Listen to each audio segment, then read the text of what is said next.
अस्सलामु अलैकुम रहमतुल्लाहि बरकातुहू। जब भी किसी के घर में किसी की मौत होती है तो घर वाले बड़े परेशान हो जाते हैं कि हमें तो ना मैयत को गुस्ल करने आता है, ना कफन काटने आता है और ना ही कफन पहनाने आता है।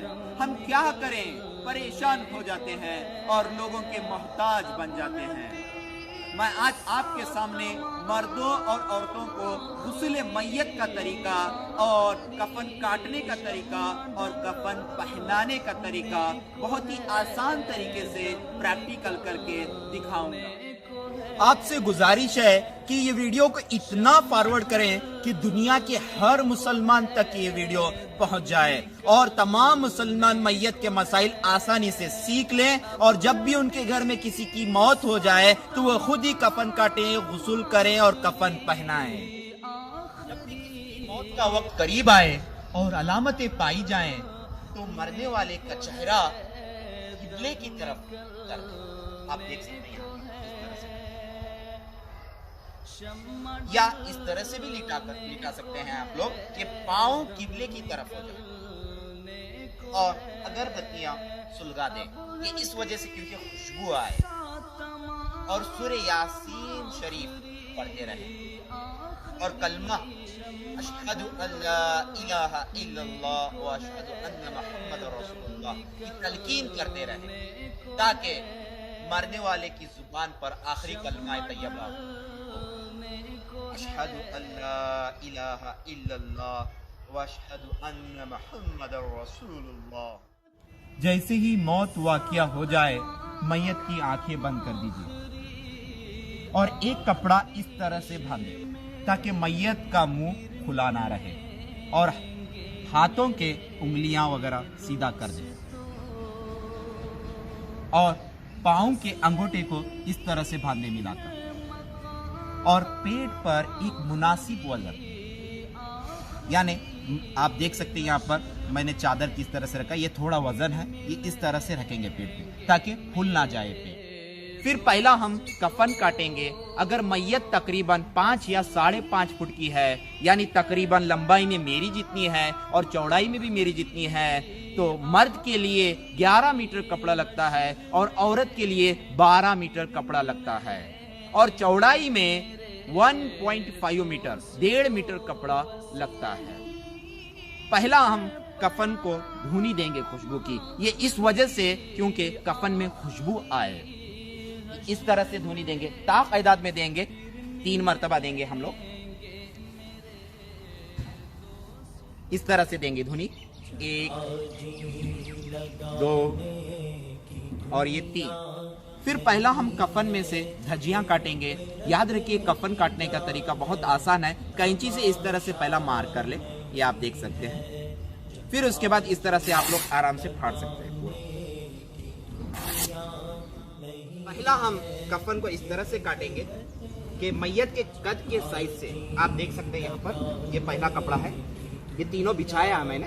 आपको पहला कपड़ा ये देख सकते हैं आप लोग, मैयत के कद से थोड़ा इस तरह से ज्यादा हो जाए, आप देख सकते हैं यहाँ पर। ये इस वजह से क्योंकि बाद में लपटने के बाद ये बांध सके, ये यहाँ से भी इतना ही साइज रहना चाहिए और यहाँ पर भी देख सकते हैं आप लोग, ये पाँव के नीचे से इतना ही साइज। ये पहली चादर को क्या कहते हैं, बड़ी चादर कहते हैं या लिफाफा भी कहते हैं। फिर दूसरी किस तरह से काटें, आप ये देख सकते हैं, ये दूसरी चादर, इसको छोटी चादर भी कहते हैं या तहबंद भी कहते हैं। इसका साइज क्या रहेगा, उम्मन लोग बहुत गलत काटते हैं।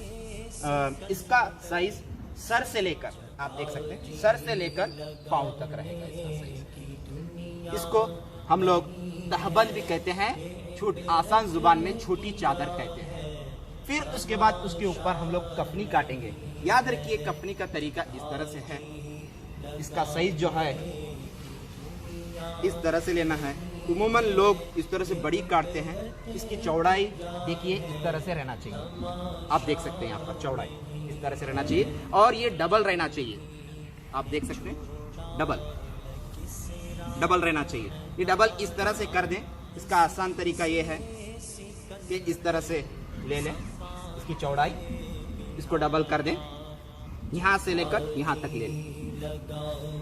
फिर उसके बाद बीच में से इस तरह से काटें। इसको काटने का तरीका ये है कि इस तरह से फोल्ड करें, कैंची से थोड़ा कट करें। कट करने के बाद ऐसा चौड़ा कर दें। इसको यहाँ से एक थोड़ा काटें और यहाँ से थोड़ा काटें। ये मर्दों के लिए। औरतों के लिए यहाँ से काटना चाहिए, यहाँ से स्ट्रेट काटना चाहिए। आप देख सकते हैं यहाँ से स्ट्रेट, ये एक पदर काटना चाहिए, एक इस तरह से सीने के पास, औरतों के लिए। इसको हम लोग कफनी भी कहते हैं, कमीज भी कहते हैं। मर्द के लिए 3 कपड़े सुन्नत। हमने अभी तक 3 कपड़े काटे। आप क्या करें, आपके घर में तागा वगैरह रहता है, उससे मैयत के कद, लंबाई वगैरह आप उसकी ले सकते हैं। उसके हिसाब से आप लोग कफन काटें। और कफन काट कर हमने नीचे बिछाया था, आप पिंजरे में ही डायरेक्ट बिछा दें, क्योंकि नीचे बिछाने से कफन गंदा हो सकता है। यहाँ पर देख सकते हैं हम किस तरह से रखा है। पहले इसको क्या कहेंगे हम लोग, बड़ी चादर कहेंगे। इसका साइज क्या था, मैयत की कद से इतना ज्यादा था, ऊपर की तरफ और नीचे की तरफ। इसको बड़ी चादर कहते हैं। और दूसरी चादर को छोटी चादर कहेंगे हम लोग। इसका साइज क्या था, सर से लेकर पांव तक। किस तरह से बिछाया आप देख सकते हैं, ये इस तरह से और इस तरह से। सबसे पहले हम क्या बिछाना, इसमें धजियां बिछाना चाहिए। देख सकते हैं आप लोग किस तरह से बिछाए, पूरा राउंड इस तरह से बिछा दें। 1 2 यहाँ पर देख सकते हैं आप लोग, दूसरी, और यहाँ पर देख सकते हैं तीसरी। ये 3 इस तरह से बिछाएं। फिर उसके बाद कफनी इस तरह से बिछाएं। देखिए कफनी का तरीका मैंने आपको बताया था। ये कफनी है, ये कफनी को इस तरह से रख दें, कफनी को इस तरह से रख दें और एक पदर इसका खोल के इस तरह से फोल्ड करके इस तरह से रख दें, ताकि चेहरा इसमें से दाखिल हो जाए। यहाँ पर मैयत को लिटाना है और ये आखिर में इसको लपेटना है। ये आपको मैं बाद में दिखाऊंगा। इस तरह से कफनी का साइज देखिए आप लोग। लंबाई तो इतना रहेगा, आपको दिखाया मैंने। चौड़ाई सिर्फ इतनी रहेगी, इसके पूरे बराबर नहीं रहेगी। ये दोनों चादर की आप देख सकते हैं चौड़ाई बराबर है, दोनों की चौड़ाई बराबर है। चौड़ाई कितनी, मैयत को इसमें आराम से लपेटा जा सके। हमने मर्द का कफन किस तरह से काटते हैं हमने देखा। अब हम औरतों का कफन किस तरह से काटते हैं आप देखिए। इसमें 2 जायद कपड़े रहते हैं। औरत के लिए 5 कपड़े सुन्नत है और मर्द के लिए 3 कपड़े। यहाँ पर देख सकते हैं हम लोगों ने किस तरह से बिछाया। यहाँ पर धजिया हमने मर्द के लिए 3 बिछाई थी, यहाँ पर 4 बिछाएंगे औरतों के लिए। 1, यहाँ पर देख सकते हैं 2, और ये 3, और आखिर में 4। ये इस वजह से क्योंकि इनमें और एक कपड़ा रहता है जिसका नाम सीना बंद कहते हैं। इसका साइज याद रखिए, मैयत की गर्दन से लेकर रान तक रहता है। आप देख सकते हैं कितना साइज का है कपड़ा यहाँ पर है। उसके ऊपर जैसे हमने मर्द के लिए बिछाया था जिसका नाम बड़ी चादर कहते हैं, यानी मैयत के कद से इस तरह से ज्यादा सेम रहेगा। बड़ी चादर बिछाएंगे। पहला क्या बिछाएंगे हम लोग, सीना बंद बिछाएंगे। पहला धजिया बिछाएंगे 4। ये इस वजह से धजिया, यहाँ एक धजी आना चाहिए और यहाँ एक धजिया आना चाहिए। फिर उसके बाद हम लोग बड़ी चादर बिछाएंगे, बड़ी चादर। फिर उसके बाद हम लोग छोटी चादर बिछाएंगे। छोटी चादर, बड़ी चादर, जिस तरह से हमने मर्दों में किया था कफन के तरीके में, इसी तरह से सेम रहेगा। इनमें ये कपड़ा ज्यादा रहेगा। और इसके ऊपर हम यहाँ पर देख सकते हैं आप लोग, हमने कफनी मर्द के लिए तैयार की थी। इससे जो बाजू बचा अपना कपड़ा, ये चौड़ाई में ज्यादा था, बड़ी चादर और छोटी चादर के बराबर था। तो हमने ये जो कपड़ा बचा, इससे हम लोग औरत का और एक जायद कपड़ा रहता है जिसका नाम ओढ़नी कहते हैं। आप यहाँ पर देख सकते हैं हम लोग लिए हैं ओढ़नी। इसका साइज किस तरह से लेना है आप लोग देख सकते हैं।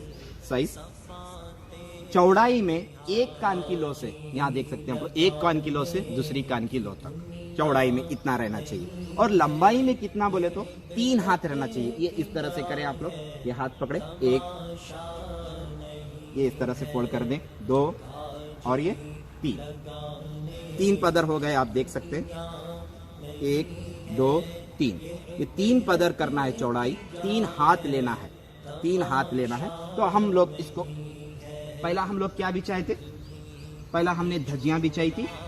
आप देख सकते हैं हम लोग पहला धजियां बिछाए थे, यहाँ पर है। उसके बाद क्या है, सीना बंद कहते हैं इसको। सीना बंद यानी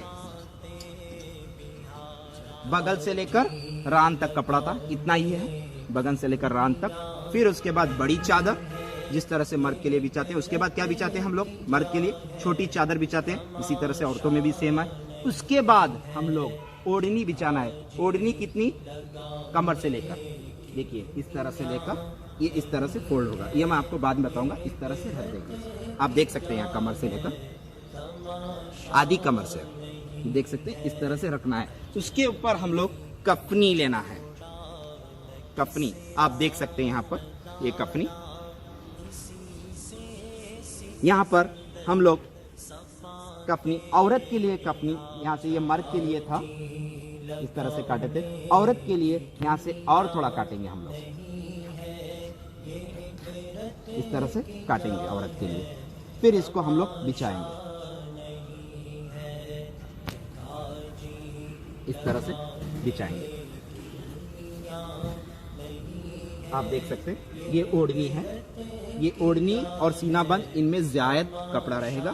फिर ये इस तरह से लेंगे, ये कफनी कहते हैं इसको। मर्द और औरत के लिए सेम है, बस इसको सीना के पास चाक करना रहता है, काटना पड़ता है। तो इस तरह से रख देंगे। हमने मर्द का और औरत का कफन काटने का तरीका तो देख लिया। अब जो कपड़ा उसमें बचा है, इस तरह से डबल ले लें, इस तरह से, ये डबल देख सकते हैं आप लोग, इस तरह से डबल ले लें।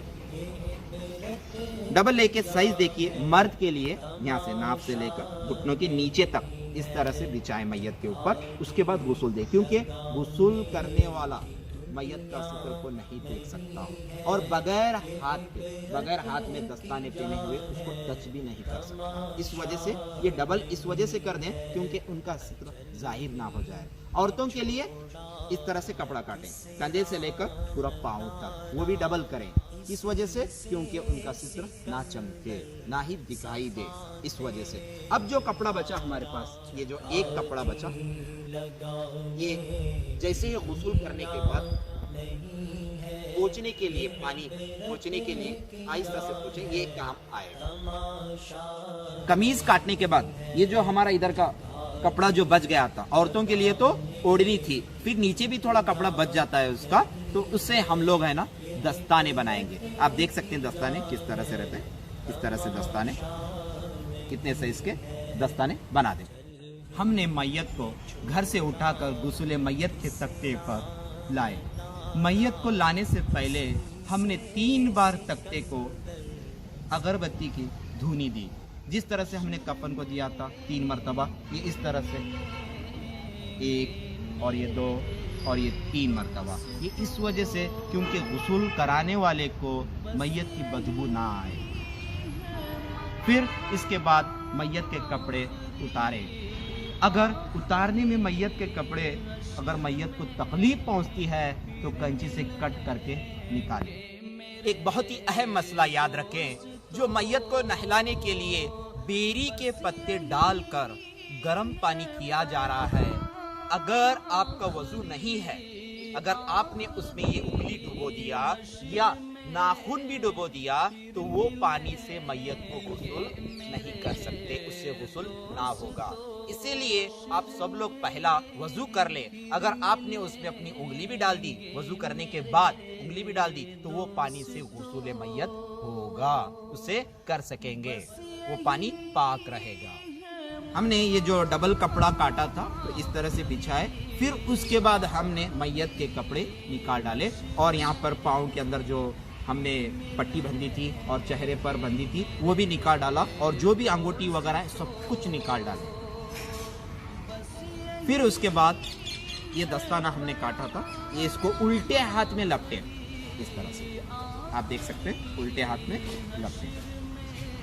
आपका हाथ का हिस्सा वगैरह सित्र के मुकाम को नहीं लगना चाहिए। सबसे पहला गुस्ल कराते वक्त क्या करें कि इस तरह से आपने उल्टे हाथ में पकड़ा है, फिर इस तरह से इस्तंजा कराएं, यानी एक इस्लामी भाई इस तरह से पानी डालते जाए और इस तरह से इस्तंजा सामने और पीछे की तरफ दोनों तरफ करा दें, एक ही मरतबा अच्छे से इस्तंजा कराएं। फिर उसके बाद जिस तरह से हम लोग वजू करते हैं उस तरह से वजू कराएं, लेकिन फ़र्क इतना है कि वजू के वक्त नाक में पानी और कुल्ली वगैरह करना नहीं है। अमूमन लोग गलत करते हैं, कुल्ली वगैरह कराते हैं, गलत तरीका है ये। फिर उसके बाद हम लोग क्या करेंगे, सबसे पहला हम लोग चेहरा धुलाएंगे। ये दस्ताना निकाल देंगे। ये किसके लिए है? ये सित्र के मुकाम को टच करने के लिए दस्ताना पहनना पड़ेगा।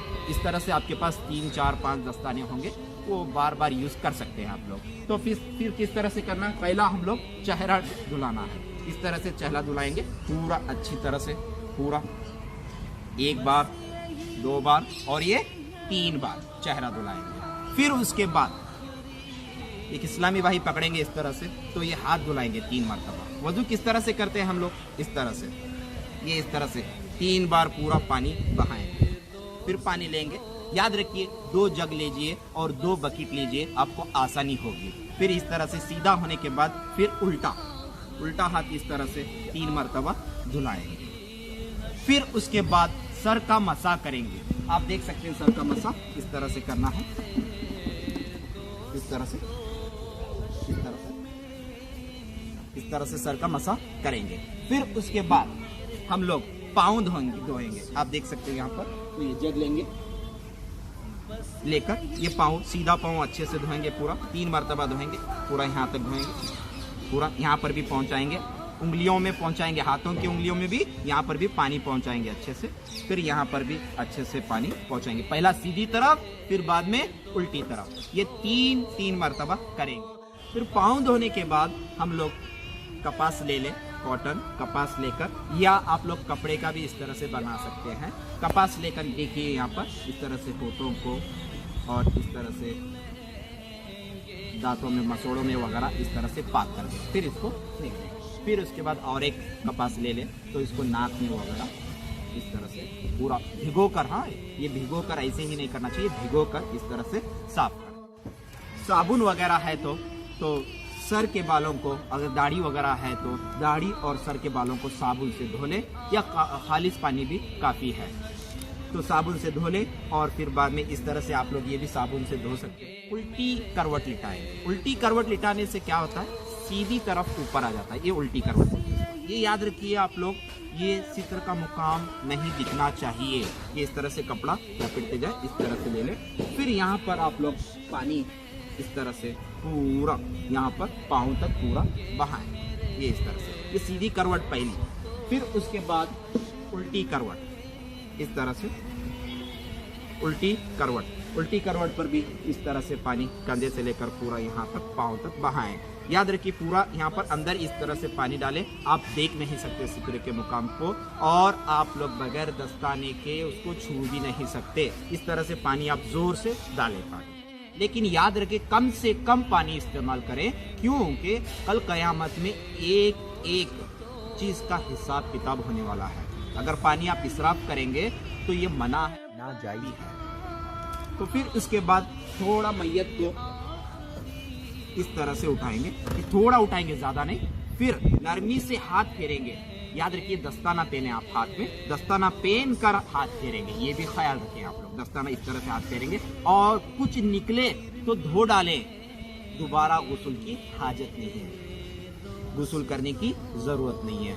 फिर आखिर में ये कापूर लीजिए, ये कापूर है, ये कापूर लीजिए। कापूर को एक बकेट में डालकर, एक बकेट के अंदर जो पानी रहेगा हमारे पास मौजूद, उसमें डालकर फिर थोड़ा उसको घोल दीजिए, वो घुल जाएगा ये कापूर। फिर घोलने के बाद अब जग से लेकर पूरे जिस्म पर एक बार या पानी, एक बार आप लोग अच्छे से पानी बहाइए, पूरा ऊपर से लेकर पूरा नीचे तक, और इस तरह से पूरा जिस्म पर आप लोग थोड़ा इस तरह से करके बहा सकते हैं। पूरा इस तरह से पूरा वगैरह कापूर से बहाइए। फिर उसके बाद हमारे पास एक कपड़ा बच गया था, हमने सूखा कपड़ा रखा था, एक कपड़ा बच गया था, ये उसके ऊपर अब ये गुस्ल हो जाने के बाद इस तरह से पूरा ऊपर डालकर नीचे से वो कपड़ा निकाल डालें, नीचे से वो कपड़ा निकाल डालें। ये कच्चा होगा, ये निकाल डालें, तो ये कपड़ा ऊपर रहेगा। इससे थोड़ा हल्के से पोंछते रहें, पूरा हल्के से पोंछते रहें पूरा। और हमारे पास और दस्ताने बचे थे पूरा, ये दस्ताने से आप लोग सिर वगैरह, सर वगैरह पोंछ सकते हैं, और पूरा चेहरा वगैरह पोंछ सकते हैं, और पूरा अच्छे से नरमी से पोंछें, फिर उसके बाद ये इसको है ना इस तरह से लपटे, इस तरह से लपटे, पूरा लपटे अंदर की तरफ।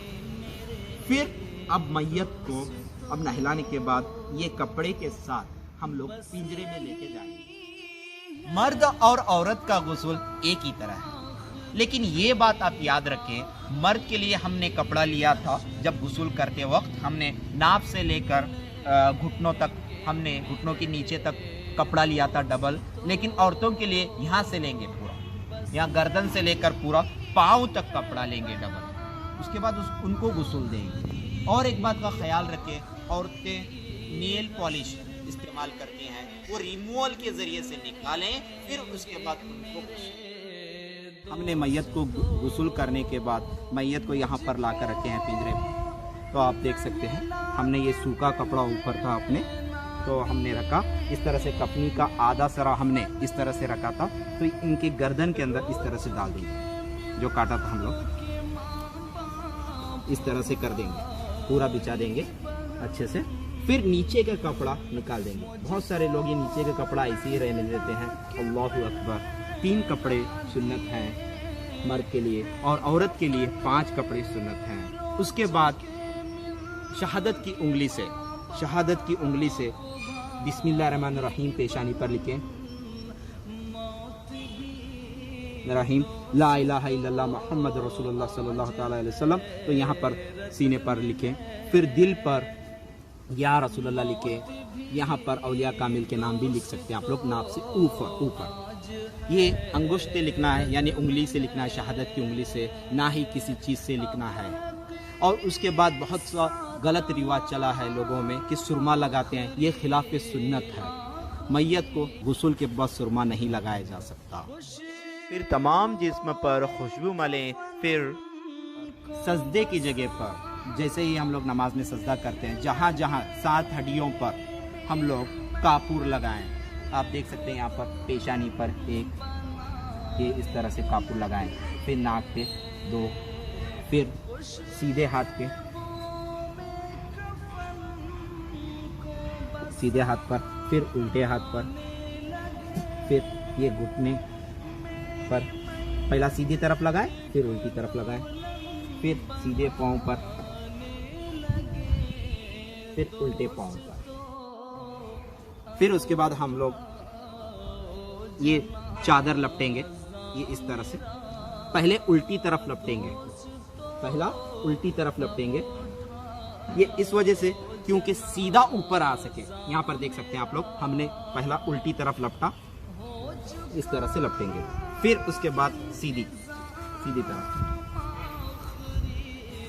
सीधी तरफ लपटेंगे। आप देख सकते हैं यहाँ पर सीधी तरफ, सीधा ऊपर आ सके। फिर इसी तरह से ये भी वैसे ही करेंगे। ऊपर बड़ी चादर जो थी हमारी, फिर ये सीधा ऊपर आ सके हमारा, पहले उल्टी तरफ, बाद में सीधी तरफ, क्योंकि ये सीधा ऊपर आ सके। हमने ये बंधा था, इसको गांठी मार दें, और जैसे ही कब्र में रखें इसको खोल दें। इस तरह से तीनों आप लोग गांठी मारें। ये मर्द का तरीका हो गया। हमने मर्द का कफन पहनने का तरीका देखा, अब औरतों का देखिए। अब देखिए, आप लोग देख सकते हैं, जैसे गुस्ल करके लेके आए औरत को, फिर हमने एक कच्चा सूखे कपड़े से पोंछकर वगैरह यहाँ पर रखा है इसको। फिर इनको भी सेम मर्दों के जैसा कफनी पहनाएंगे, लेकिन हम लोग यहाँ पर थोड़ा ज़्यादा काटेंगे, इस तरह से, इस तरह से ये कफनी पिनाएंगे अच्छे से। ये औरतें करना रहता है, मर्द हजरात नहीं कर सकते, तो ये करना होता है। फिर उसके बाद यानी हम लोग दुपट्टा, ये बाल रहते हैं औरत के, 2 हिस्से कर या सीने पर डाल देंगे। ये बाल को 2 हिस्से करें और सीने पर डाल दें। फिर उसके बाद ये कमर से हमने ओढ़नी रखी थी, कहाँ से, यहाँ के हिस्से से, नीचे के हिस्से से, ये नीचे का टर्म, यहाँ से हमने ओढ़नी रखी थी, इस तरह से डाल देना है। याद रखिए, आज के लोग है ना, ओढ़नी जिस तरह से ज़िंदगी के अंदर बसर के अंदर, ज़िंदगी की बसर में जिस तरह से पहनते हैं उस तरह से पहनते हैं। अल्लाह अकबर, ये खिलाफ सुन्नत है। इस तरह से डालना है, इस तरह से नहीं, इस तरह से गांठी वगैरह मार देते हैं, ये गलत तरीका है, इस तरह से करें। फिर उसके बाद है ना, ये उल्टी तरफ जैसे मर्द को हमने पहनाया था उल्टी तरफ, क्योंकि सीधा ऊपर आ सके। फिर इस तरह से तो नीचे का कपड़ा ये जैसे ही डाल देते हैं, ये नीचे का कपड़ा निकाल दीजिए, नीचे का कपड़ा निकाल दीजिए। ये सीधा ऊपर रहे, मर्द का जिस तरह से करते हैं हम लोग उसी तरह से करना है। फिर इस तरह से ये उल्टा बड़ी चादर, और फिर बाद में ये छोटी चादर, बड़ी चादर इस तरह से डाल दें, सीधा ऊपर रहे। और एक कपड़ा याद रखिए, इसमें सीना बंद आप देख सकते हैं, ये इतना साइज का रहता है, बगल से लेकर रान तक, ये उसके ऊपर डाल दें। उसी तरह डाल दें सेम, पहले उल्टी तरफ, क्यों सीधा ऊपर आना चाहिए इस वजह से, फिर ये डाल दें। फिर उसके बाद ये धजिया से इसको बंध दें। मर्द में हम लोग 3 धजियां लिए हैं, औरतों में 4, क्योंकि सीना बंद रहता है उनका। तो ये सुन्नत तरीका है, सुन्नत तरीके पे कीजिए। फिर ये गांठियाँ मार कर इस तरह से, फिर जैसे ही कब्र में रखेंगे ये खुलना है। कब्र 2 तरह की होती है, आप यहाँ पर देख सकते हैं। नंबर 1 लहद, नंबर 2 संदूक। इन दोनों की गहराई कम से कम आधे कद की हो। और अगर आपने कब्र में ईंटों की दीवार बनाई है, याद रखिए इसको मिट्टी के गारे से अच्छी तरह लेपें। कब्र में यासीन शरीफ, सूरे मुल्क और दरूद ताज पढ़कर दम करें। चेहरे के सामने इस तरह से ताक करके अहदनामा वगैरह रख सकते हैं। मैयत को कब्र में रखने से पहले मिट्टी का तकिया बना लें, ताकि मैयत का चेहरा किबले की तरफ हो जाए या सीधी करवट लिटा है। मैयत को कब्र में उतारते वक्त ये दुआ पढ़ें, बिस्मिल्लाहि व बिल्लाहि व अला मिल्लती रसूलिल्लाह। फिर बंदिश खोल दें और औरत की मैयत को उतारने से लेकर तख्ते लगाने तक किसी कपड़े से छुपा लें। दफन के बाद सरहाने की तरफ से 3 बार मिट्टी डालें। जब पहली मर्तबा डालें तो मिनहा खलकनाकुम पढ़ें, फिर दूसरी मर्तबा व फीहा नुईदुकुम, फिर तीसरी मर्तबा व मिनहा नुखरिजुकुम तारतन उखरा। फिर दफन के बाद कब्र पर पानी छिड़कें, फिर कब्र पर फूल डालें। जब तक तर रहेंगे तस्बीह करेंगे।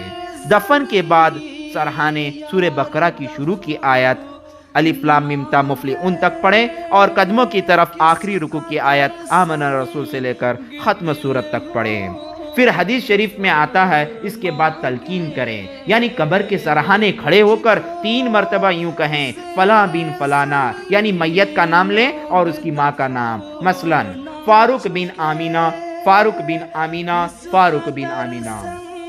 फिर ये कहें, उसकुर मा खरजत अलैहि मिनद दुनिया शहादतन ला इलाहा इल्लल्लाह व अन्ना मुहम्मदन अब्दुहु रसूलुहु सल्लल्लाहु तआला अलैहि व सल्लम व अन्ना रज़ियत बिल्लाहि रब्बन व बिल इस्लामी दीना व बि मुहम्मदिन सल्लल्लाहु तआला अलैहि व सल्लम नबिय्या व बिल कुरआनी इमामा। जब आप ये कहेंगे, मुनकिर नकीर एक दूसरे का हाथ पकड़कर कहेंगे, चलो हम उसके पास क्या बैठे जिसे लोग उसकी हुज्जत सिखा चुके। फिर आखिर में कब्र के सरहाने किबला रू खड़े कर अजान दें। अजान की बरकत से मैयत को शैतान के शर से पनाह मिलती है और इंशाअल्लाह मुनकिर नकीर के सवालात के जवाबात याद आ जाते हैं।